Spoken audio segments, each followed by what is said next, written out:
अच्छा बाबूजी, आज बहुत बढ़िया सौभाग्य पुनः RS recording studio Kharuav Ghorawal Sonbhadra में बड़े भैया राजा संतोष सिंह की देखरेख में एक और गीत की प्रस्तुति जा रही है।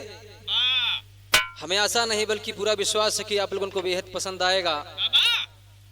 एक दलितों के मसीहा, गरीबों के मसीहा बाबा साहब भीमराव अंबेडकर का एक वंदना आप लोगों के बीच में प्रस्तुत है। कवि ने भाव प्रस्तुत किया, कैसा भाव है उनके चरणों में पुष्प अर्पित करते हुए कलम से उनकी गाथा को लिखा।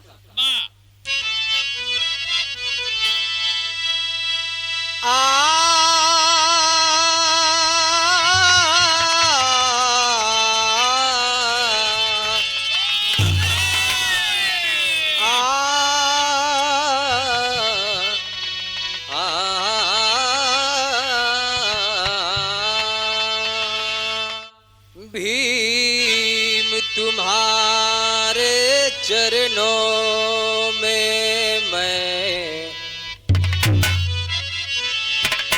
भीम तुम्हारे चरणों में मैं अपना शीश झुकाता हूँ।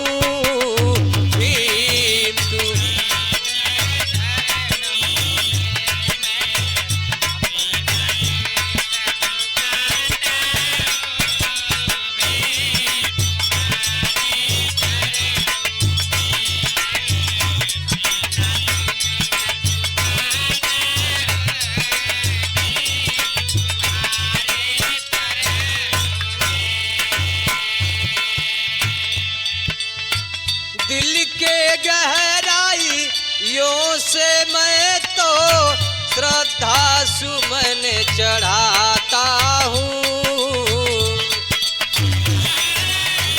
यो से मैं तो श्रद्धा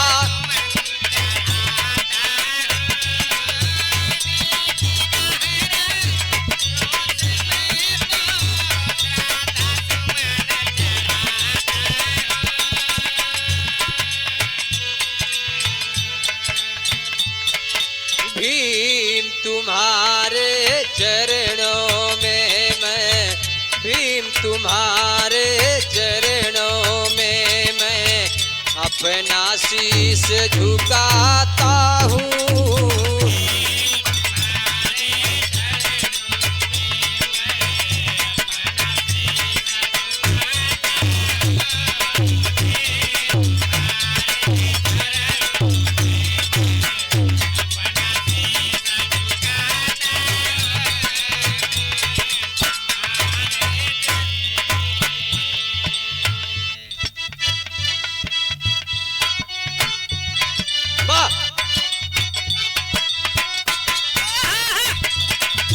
राह दिखाया तू जग में जब चहुओरी अंधेरा था,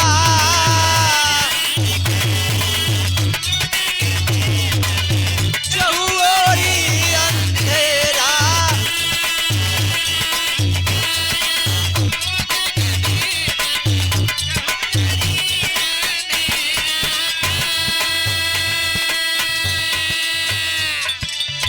दलित समाज जो सो रही थी होता नहीं सवेरा था।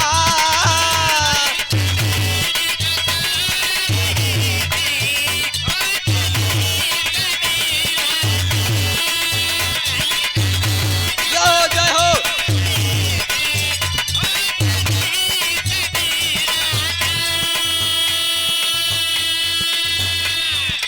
महापुरुष है आप हमारे, जय भीम ज्योति जराता हूँ। भीम तुम्हारे चरणों में मैं, भीम तुम्हारे चरणों में मैं अपना शीश झुकाता हूँ।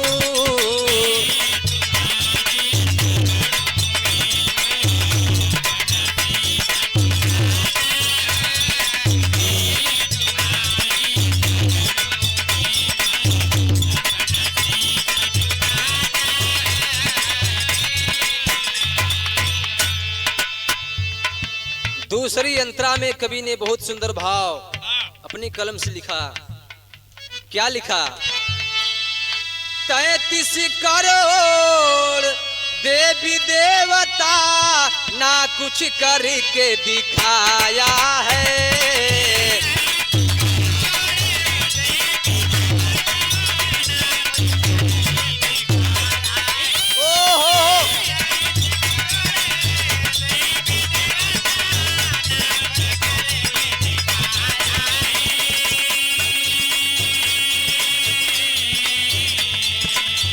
जो किया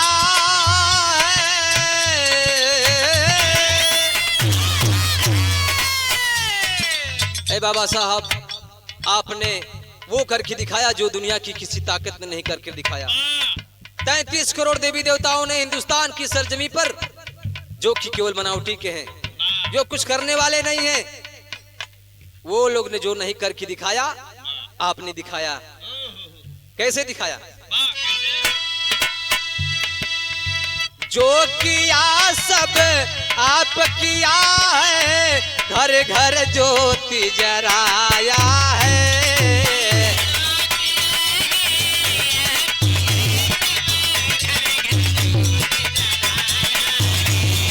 क्या बात है?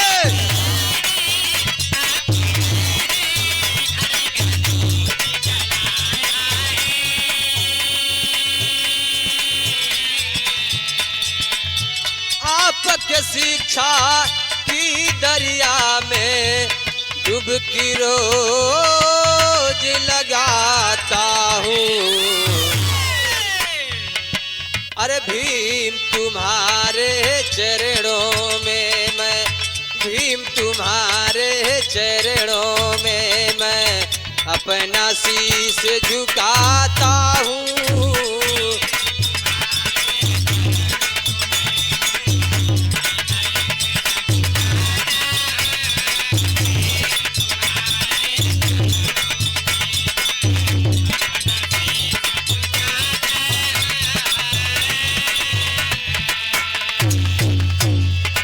आपकी शिक्षा की दरिया में डुबकी रोज लगाता हूँ।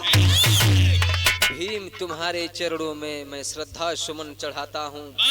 बाबा साहब, आपने हम सभी समुदाय के लोगों को, सवर्णों से सताए जा रहे समाज को, आपने शिक्षा की श्रृंखला में उन्हें शिक्षा की हक और अधिकार दिलाया, आप जो कि कभी किसी देवी देवता ने नहीं दिलाया। कहने को तो कहते हैं कि शिक्षा की देवी, ज्ञान की देवी सरस्वती हैं, लेकिन ये बनावटी है पूरी तरह से। ज्ञान की देवी तो वो हैं माता सावित्रीबाई फुले, जिन्होंने महिलाओं को शिक्षा का अधिकार दिया, और इसको और कठोर कदम उठाते हुए बाबा साहब ने पूरे समाज को एक समानता का अधिकार दिया और समान रूप से सबको शिक्षित किया। कैसे?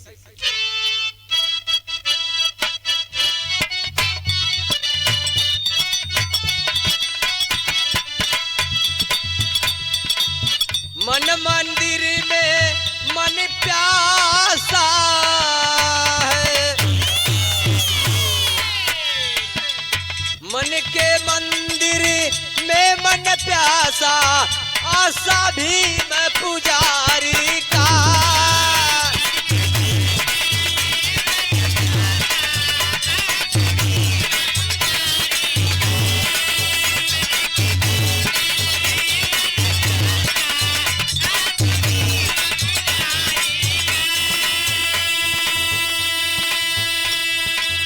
दिल कहेला बन के बैठू बहुजन दास दुआरी का।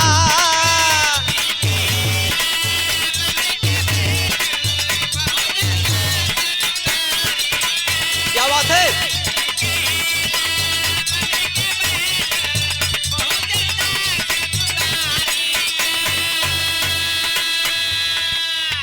अरे छोड़ के न जाऊं शरे नयाप की, सभ्य जहां हम पाता हूँ।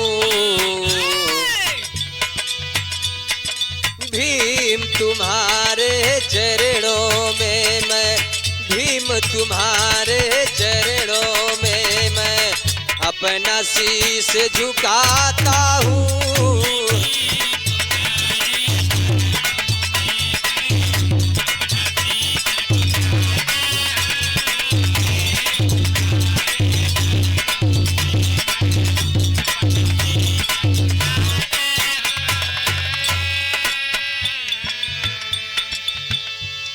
बाबा साहब, आपकी कृपा इस भारत भूमि पर हुई। आपने चाहा, सबने मिलकर बनाया, लेकिन दिल यही कहता है कि छोड़कर न जाऊं शरण आपकी सभ्य जहां मैं पाता हूं। अभीम तुम्हारे चरणों में मैं श्रद्धा सुमन चढ़ाता हूं। आखिरी भाव में वंदना के आखिरी लाइन में गुरु घराने के परिचय दिहल गेल। कैसे?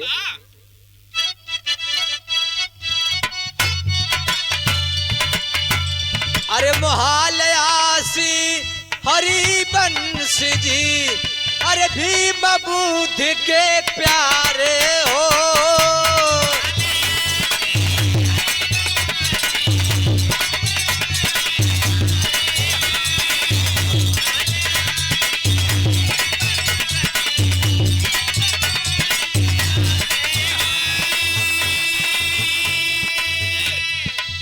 चरण कमल के धूल ये बाबा, चरण कमल के धूल ये बाबा, कभी वर राम विचारे हो।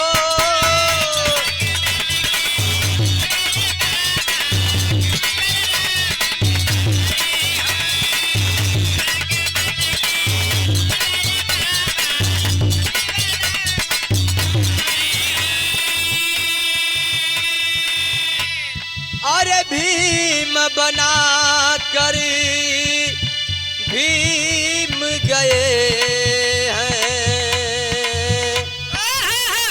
चंद्रमा राही गाता है। भीम तुम्हारे चरणों में मैं, भीम तुम्हारे चरणों में मैं अपना शीश झुकाता हूँ।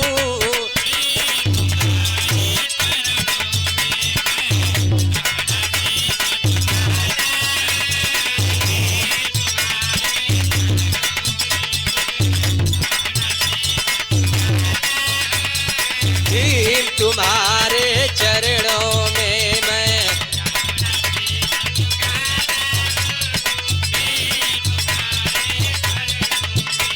अरे चरणों में